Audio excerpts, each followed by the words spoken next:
Sekali. Dah.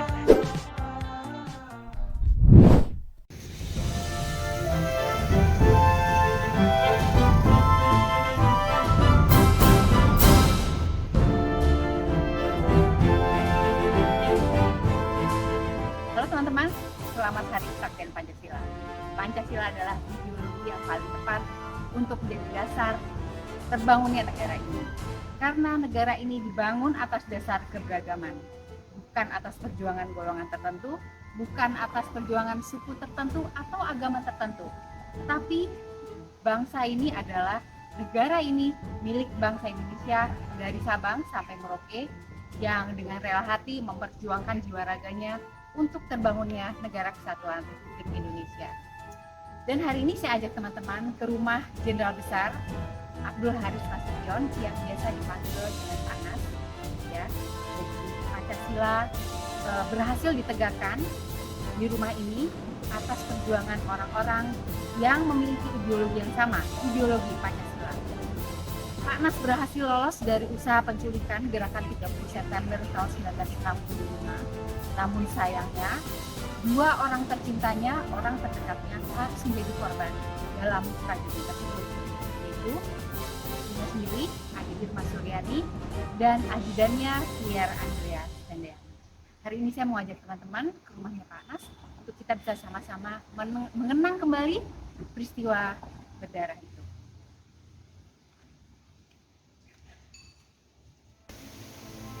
Rumah Pak Nas yang berada di Jalan Tengku Umar nomor 40 ini berada di atas lahan seluas 2.500 meter. Dibangun tahun 1923 dan awalnya merupakan kediaman keluarganya Ibu Nas ya, Ibu Yohana Sunarti. Ibu Nas beribu orang Belanda dan ayahnya orang Jawa dari Surabaya. Kita masuk ke lobi ya di bangunan utama ini. Saya menyebutnya lobi karena sebetulnya ruang tamu untuk menerima tamu-tamu khusus itu ada sebelah kiri ya. Ada sofa besar berwarna kuning yang dipakai Pak Nas untuk menerima tamu-tamu penting gitu ya. Dan yang menarik perhatian saya di ruangan ini adalah ada foto Pak Nas ketika menjabat sebagai Kasat tahun 1949 sampai 1952 gitu. Dan ada lagi Pak Nas sebagai Kasat di tahun 1956 itu. Jadi kenapa ada dua kali periode? Karena waktu itu tahun 1952 terjadi insiden yang mengancam istana. Dalam hal ini presiden ya. Jadi saat itu Pak Nas memutuskan untuk menyerahkan jabatannya kepada presiden. Jadi ini ada penjelasan dari Pak Anwar ya, petugas jaga di museum ini. Dan ternyata Pak Nasution itu tidak bersalah. Oh, sudah sama usianya. Ya, peristiwa tahun 52 itu. Akhirnya Pak Nasution diangkat lagi menjadi kepala staf negara.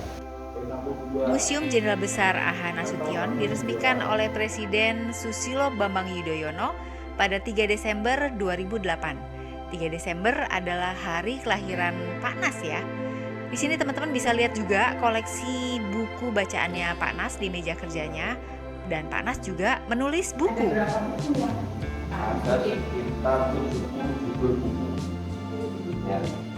Salah satu buku yang terkenal ini. Nah, tahun 2016 itu mendapat penghargaan Puri sebagai penulis terbanyak di kalangan militer. Di ruangan ini juga teman-teman bisa lihat bahwa Pak Nas ini mendapat gelar Dr. Honoris Causa ya dari beberapa universitas di Indonesia, diantaranya dari Unpad. Dan ini teman-teman di belakang saya ada pintu ya. Itu adalah tempat di mana pasukan Cakrabirawa masuk ke dalam rumah ini dengan cara apa ya saya pikir ya kasar gitu ya, mendobrak dan sempat mendobrak pintu kamarnya Pak Nas. Di pintu ini teman-teman bisa lihat ada bekas tembakan dan juga pintu yang retak ya karena ditendang. Tapi saat itu pintu ini ditahan oleh Bu Nas. Jadi Bu Nas sempat melihat keluar ada pasukan bersenjata. Feelingnya sebagai seorang ibu dan istri kuat ya, berpikir bahwa hal ini tidak benar. Lalu beliau meminta Pak Nas untuk segera lari gitu ya. Jadi pintunya ditahan sama Bu Nas supaya pasukan itu tidak bisa masuk. Ini ruangannya, ruangan tempat tidurnya Pak Nas ya. Jadi teman-teman, rumah ini masih dihuni Pak Nasution dan istri dan keluarga gitu ya sampai akhir hayat mereka. Pak Nas meninggal tahun 2000 ya, di usia 82 tahun. Akhirnya pecah. Jadi saat itu Bu Nasution berdiri di balik ini. Kemudian Pak Nasution sama adik Irma yang di sini. Sudah bangun. Ya sudah bangun. Nah, ini kan tembus ke kamarnya itu. Nah, kamarnya adik Irma waktu itu ditempati sama neneknya, dan tembok sama tantenya. Ya. Jadi ada ibunya Pak Nas ya? Ada di sini ada. Jadi kamar Pak Nas ini tembus ke ruangan pakaian ya teman-teman. Dan di sini saat ini dibangun sebuah replika gitu ya tentang bagaimana Pak Nas lompat dari tembok untuk meloloskan diri dari usaha penculikan. Ini kita lihat tembok aslinya ya, tempat Pak Nas lompat. Nah, waktu itu Pak Nas itu mau bantuan, ya cuma dilarang lagi sama ibu bilang dalam bahasa Belanda itu, selamatkan diri Nas, selamatkan diri.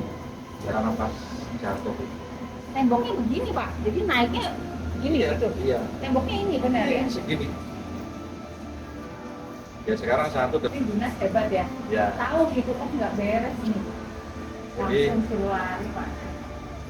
itulah dua peran sekaligus ya, dari kondisi sekarang dalam kondisi sakit masih bisa melakukan tubuh. Yang kedua adalah peran sebagai seorang istri. Jadi bangunan yang ada di sebelah rumah Pak Nas adalah kedutaan besar Irak ya teman-teman. Pak Nas lompat lalu sembunyi di sana sampai keadaan aman. Seperti kita tahu Pak Nas mengalami luka di bagian kaki ya karena lompatnya tinggi. Jadi sempat Pak Nas dirawat sampai lukanya sembuh. Dan ini ruangan yang tadi saya bilang ya, ruangan pakaian dinasnya Pak Nas sampai sekarang masih ada. Teman-teman bisa lihat. Dan dengan adanya tragedi ini teman-teman kita tahu semua bahwa memakan korban putrinya Pak Nas sendiri yaitu Ade Irma yang saat itu kena tembakan ya, saat itu sedang digendong oleh tantenya, terkena tembakan di bagian punggung gitu, mengenai paru-parunya. Adik Irma sempat dirawat selama 5 hari di RSPAD dan akhirnya meninggal dunia. Nah ini jadi Bu Nas ya, setelah mengantar Pak Nas lari lompat tembok, Bu Nas kembali ke ruangan. Saat itu maksud Bu Nas adalah untuk menelepon Pangdam Jaya yang waktu itu dijabat oleh Pak Umar Wirahadikusuma, tetapi telepon itu sudah diputus jaringannya sama pasukan Cakrabirawa. Ya, ini kita masuk ke ruangan kamarnya Ade Irma. Ya, masih ada foto-foto dengan Pierre juga masih ada. Ya, ini foto Ade Irma yang terkenal sekali ya. Ini bajunya, baju tentara yang sebelah kiri itu rencananya akan dipakai di hari ABRI tanggal 5 Oktober. Tapi Ade Irma meninggal tanggal 6 Oktober, teman-teman. Ya, bajunya sekarang dipasang di sini. Dan teman-teman kalau mau tahu ya, jadi yang datang pasukan Cakrabirawa itu datang dari Semarang gitu ya. Dan mereka tidak tahu wajahnya Pak Nas. Makanya terjadi salah tangkap. Teman-teman tahu ya, nanti di akhir ceritanya saya akan ceritakan juga. Dan ini ada ruang senjata. Ya, ada senjata yang Pak Nas dulu pakai. Begitu.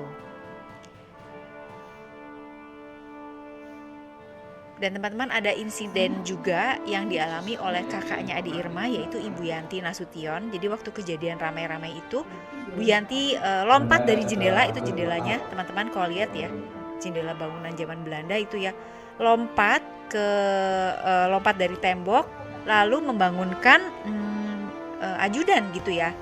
Nah itu teman-teman kalau lihat tembok tadi itu pembatas antara rumah Pak Nas dengan pos penjagaan. Nah ini tempat ajudannya Pak Nas